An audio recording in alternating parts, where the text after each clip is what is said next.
सभी को सादर प्रणाम। बंधुओं, वर्तमान समय में पूरा विश्व भयंकर महामारी और विसंगतियों के दौर से गुज़र रहा है। आप देखिए, जब से सृष्टि की उत्पत्ति हुई है तब से नाना प्रकार के परिवर्तन होते रहे हैं। ये पृथ्वी जैसी आज है ऐसी नहीं रही है, बदलती रही है। पहले आग का गोला थी, कालांतर में तमाम गतिविधियों के नाते बर्फ़ जम गए, जलमग्न रही, बर्फ़ हो गया, हिमयुग आया, युग बदलते गए, जीवों की संरचना हो गई, बड़े बड़े ग्लेशियर्स जम गए, पहाड़ निर्मित हो गए, पठार निर्मित हो गए। उन ग्लेशियरों के बीच में तमाम ऐसे जीव जंतु वनस्पतियाँ पड़ी रहीं जो करोड़ों करोड़ साल वैसे अपनी उसी मूल अवस्था में पड़ी रहीं। धीरे धीरे पृथ्वी का स्वरूप बदलता गया, जल की अधिकता हुई, जल में काई उत्पन्न हो गई, काई में जीव उत्पन्न हो गए, जीव का स्वरूप बदलता गया, थलचर हुआ, जलचर था, थलचर हुआ, नभचर हुआ, बदलता गया, विकसित होता चला गया। यानी जीव की उत्पत्ति जल में उत्पन्न वनस्पतियों से हुई, तो जल से वनस्पतियाँ हुई, यहाँ चले आए हम लोग। बदलते बदलते धरती, और सोच लीजिए कि पानी में बनने वाला वह इंसान, वह जीव आज चंद्रमा पे पहुँच गया, मंगल पे पहुँच गया। जंगलों में हम लोग रहते थे, वनस्पतियों के झुरमुट में अपना किसी तरह से विकास प्रारंभ किए और बढ़ते मंगल पे आशियाना बनाने का प्रयास लगभग सफलता की शिखर पे पहुंच चुका है। आखिर ये सब हुआ कैसे? ये सब यदि किसी कारण से हुआ तो केवल प्रकृति द्वारा प्राप्त संसाधनों के उपयोग से हुआ। जब हम किसी चीज़ की उपयोगिता अपने ज़रूरत भर करते हैं तो हम उसे सदुपयोग के अंतर्गत ला सकते हैं, लेकिन जब उन्हीं संसाधनों का प्रयोग हम आवश्यकता से अधिक करते हैं तो उसे हम उपभोग प्रवृत्ति में लाते हैं। और जब हम उसकी अपनी आरामदायक विलासितापूर्ण आवश्यकताओं की पूर्ति के लिए करना प्रारंभ कर दें तो हम उन संसाधनों का विदोहन प्रारंभ कर देते हैं। मैं आपको जहां ले जाना चाह रहा था, हमारे आज कहने का एक आशय है कि जितनी भी महामारी हो, जितनी भी भीषिका हो, जो कुछ भी पैदा हो रहा है, सबसे पहले उसका प्रभाव कहाँ पड़ता है? हमारे पर्यावरण पे पड़ता है। और आज आप देख लीजिए, अगर सबसे बड़ा कोई संकट है इस धरती के ऊपर तो वो पर्यावरण का है, वो पारिस्थितिक असंतुलन का है। पर्यावरण पूरी तरह से विषाक्त हो गया है। जल तो है लेकिन गुणवत्ताहीन है, वायु तो है लेकिन वायु में जो गुण होने चाहिए वो गुण नष्ट हो गए हैं। धूप तो होती है लेकिन धूप में जीव के विकास के लिए जिन तत्वों की पहले से प्रधानता थी उन तत्वों में क्षीणता आने लगी। वायुमंडल है, वायुमंडल की संरचना जिस आधार पे थी पहले, उस वायुमंडल जिसमें जो गैस होनी चाहिए थी उसकी गिरावट आ गई, जो नहीं होना चाहिए था वो बढ़ गई। ओजोन परत है, ओजोन परत अगर न होती भाई साहब तो सूर्य से निकलने वाली अल्ट्रावायलेट रेज सब धरती पे चली आती और धरती जल के खाक हो जाती। लेकिन धरती जल के खाक होने के पहले जो पहाड़ों पे जमा ग्लेशियर है वो पिघल के धरती पे चला आता और पूरी धरती जलमग्न हो जाती। क्योंकि इतिहास गवाह है कि जब तक धरती पे लय हुआ है तब तक पानी से हुआ है। जयशंकर प्रसाद जी की लाइन मुझे इस संदर्भ में हमेशा कोरेदती है कि कौन तुम संसित जल निधि तीर तरंगों से फेंकी मणिएक, कर रहे निर्जन का चुपचाप प्रभा की धारा से अभिषेक। वहाँ से सृष्टि की उत्पत्ति की मान्यता होती है। हमारे यहाँ देखिए, हिंदू धर्म में शादी ब्याह होता है। शादी ब्याह में पंडित जी एक आशीर्वाद देते हैं अंत में वर और वधू को। हम बड़े हल्के ढंग से उसको ले लेते हैं। वो इतने कहते हैं, जब तक गंग जमुन जल धारा, अमर रहे अहिबात तुम्हारा।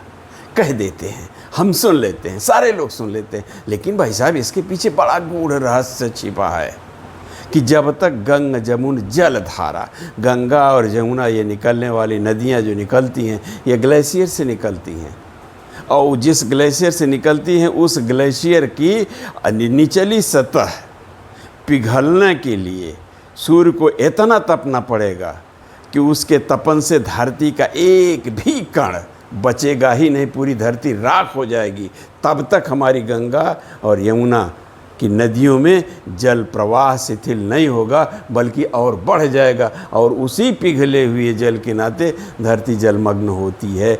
तो हमारे कहने का आशय है, प्रकृति ने इतना ढंग से हमारी भारतीय धरती को, नहीं विश्व की धरती माने, लेकिन विश्व की धरती मुझे सबसे अच्छी धरती भारत की लगती है, इसलिए चर्चा में भारत को कहने में मन को थोड़ा प्रसन्नता और मजबूती मिल जाती है। ऐसा नहीं है कि दुनिया से अलग भारत है, भारत दुनिया में ही है। जैसे हमारा शरीर है, शरीर में सारे अंग हैं, अब जो कार्य मस्तिष्क करता वो कार्य पैर थोड़ी करेगा। सुनने का काम कान करता है, अब हम मुँह से थोड़ी सुनेंगे। ज़बान का स्वाद जीभ लेती है, हमारे सामने भोजन की थाली आ जाए, हम 24 घंटा उंगली डाले बैठे रहें कि बताओ नमक ज़्यादा है कि कम है, कभी नहीं बता पाएगी। वो काम तो जीभ का है। प्रकृति ने बड़े कायदे से संयोजन बनाया है। भूख लग जाती है, जब उधर को किसी चीज़ की ज़रूरत होती है तो इसमें खुद आपको महसूस होने लगती है भूख है। कौन मशीन बनाती है? जिसको ब्रह्म ने बना के हमारे पेट में डाल दिया था। ज़्यादा हम लोग खा लेते हैं तो पेट कहता हमको इतने की ज़रूरत नहीं है, उलट देता, उल्टी कर देता। इसके बाद भी आप रखे रहो, हठ धर्मिता करो तो भोगिएगा। जैसे विकास करो, विकास करो, विकास करना अच्छी बात थी। विकास के बल पे जो हठ धर्मिता शुरू कर दिया वैज्ञानिक समाज ने, उससे परिणाम क्या हुआ? नए नए वायरस विकसित होते चले जा रहे। आप वहाँ से देखिए, चेचक के वायरस होते थे, इन्फ्लुएंजा के वायरस होते, तमाम इस तरह से वायरस हुए हैं। ये वायरस कहाँ से आते हैं? मैंने एक अध्ययन किया था, पढ़ा था भाई साहब, कि ये जो हमारे वायरस हैं, ये ग्लेशियर में 15,000 वर्ष पहले से ही सब वैसे सुरक्षित पड़े हैं। किन्हीं कारणों से विकास के लिए आदमी उसमें ड्रिल कर रहा है, आदमी उसमें खोज रहा है, ग्लेशियर तोड़े जा रहे हैं, उस पर भी तरह तरह के विकास करने की योजनाएं बन रही, उससे ये वायरस वायुमंडल में उभर आते हैं। खैर, हमारा वायुमंडल दूषित हो जा रहा है, पर्यावरण दूषित हो जा रहा है, ओजोन में छेद हो गई है, कार्बन डाइऑक्साइड बढ़ने के नाते हमारे केवल संक्षेप में कहने का आशय ये है कि हमारा पूरा पर्यावरण विषाक्त हो गया है। और अब विषाक्त हो गया, क्या पहले पर्यावरण विषाक्त नहीं था? नहीं था, पहले पर्यावरण था। लेकिन आप उठा के देख लीजिए, जितने धर्म ग्रंथ हैं, सारे धर्म ग्रंथों में पर्यावरण संरक्षण की बड़ी सशक्त और मजबूत व्यवस्था बनाई गई। इतिहास के झरोखे से जब ज़रा दृष्टि डालिए तो उठा के देख लीजिए, हमारे यहाँ वृक्षों को देवता माना जाता था। पीपल का वृक्ष है, नीम का वृक्ष है, तुलसी का बिरवा है, केले का वृक्ष है, आम का वृक्ष है, और तो और कटीली झाड़ियों के झुरूट में विकसित होने वाला बबूल, जिसे समी कहा जाता, उसकी भी अपनी एक अलग पहचान है। इतने नहीं है, जैसे आप कहीं लगा लीजिए, आँख में लगा लीजिए, कुछ कर लीजिए, इसमें लोग कहते हैं जहर होता है, जहर होता है, बड़ा विषैला होता है। धतूर भी हैं, उसकी भी पूजा की जाती है, बेल की पूजा की जाती है। काहे की जाती है? हमारे मनीषियों ने इसको बताया था कि वनस्पतियों की जब पूजा करेंगे, यानी जब किसी के प्रति हमारे मन मस्तिष्क में सम्मान का भाव रहेगा तो हम उसकी सुरक्षा करते हैं, और जब सम्मान का भाव नहीं रहता है तो हम उसको इग्नोर कर देते हैं। आज स्थिति यही रही। 1974 में जब सबसे पहले पृथ्वी सम्मेलन हुआ था, तो उस वक्त हमारे देश की प्रधानमंत्री इंदिरा गांधी जी थी और संभवतः उस सम्मेलन में भाग लेने गई थी। वहाँ उन्होंने कहा था कि गरीबी सबसे बड़ा प्रदूषण है। अब आप देख लीजिए, हम केवल भारत की बात आपसे कर रहे हैं। आज़ादी मिली हमको, इसके पहले हम सोने की चिड़िया थे, बाद में हम क्या हो गए? हम पिंजड़े के तोता हो गए।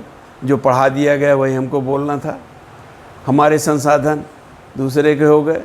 कच्चे माल लेके गया, खजड़ी हमार बजावे रमदीनों, कच्चा माल हिंदुस्तान का, और मोहर लग गई दूसरे देश की निर्मित होकर चला है। 1 रुपये का जो माल हमसे लिया और हमारे ही देश में, हमारे यहाँ के लोगों को 15 रुपये में बेचा गया। आप चाय देख ले भाई साहब, चाय का जब शुरुआत होता है, आसाम के बागान से जब पत्तियाँ निकलनी शुरू हुई तो लोगों ने देखा नहीं कि इसमें निकोटीन और क्या क्या मात्राएँ अधिक होती हैं। तो इसको कैसे परखाया कि अंग्रेज़ सरकार चौराहे चौराहे पे फ्री में चाय पिलाती थी। हमारे यहाँ की यह संस्कृति है कि अगर मुफ्त में हमको कुछ भी मिल जाए तो हम विचार नहीं करते अच्छा है बुरा है, बस ज़रूर अंगीकार कर लेते हैं। फ्री में पिलाते थे। भीड़ जमना शुरू हो गई तो धीरे धीरे कुछ पैसा लेने लगा, और थोड़ा थोड़ा पैसा लेके और चाय पिलाना शुरू कर दिया। मैंने अपने बचपन में 1 रुपये की चाय पी है, आज कीमत कहाँ पहुँच गई। तो होता क्या है, जब चस्का लग जाता है किसी व्यक्ति को तो फिर उसका मूल्य नहीं देखता है। पेट्रोल था 8.5 रुपये 55 पैसे, 8 रुपये 50 पैसे लीटर पेट्रोल जब बिकता था तो मेरे पास स्कूटर थी। आज पेट्रोल 80 रुपया के आसपास पहुंच गया। जब बढ़ता था लोग कहते थे अब गाड़ियां बंद हो जाएगी। हमने तो नहीं देखा एक गाड़ी कम हुई है, उत्तरोत्तर बढ़ रही। कारण क्या है? मनुष्य जो होता है वो परिस्थिति के हिसाब से अपने को समायोजित कर लेता है। आज क्या हो गया, हमारा पारिस्थितिक असंतुलन बढ़ गया है। जैव विविधता जो थी हमारे यहाँ वो नष्ट होती जा रही है।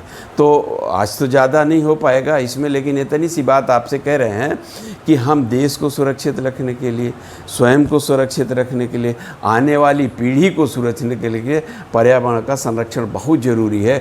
कल के एपिसोड में या कल जो चर्चा हम आपसे करेंगे उसमें हम आपसे ये चर्चा करना चाहेंगे कि इन वनस्पतियों में कौन कौन से गुण हैं जिसके नाते इनको पूजा जाता था और जल को देवता माना जाता था। जल में नदियों की पूजा की जाती थी, काहे की जाती थी? हमारे मनीषियों के मन मस्तिष्क में कौन से विचार थे जिन विचारों की क्षीणता के नाते आज पूरा विश्व पर्यावरण प्रदूषण की विभीषिका से ग्रसित होकर और तमाम तरह के संक्रमण की महामारियों के आगोश में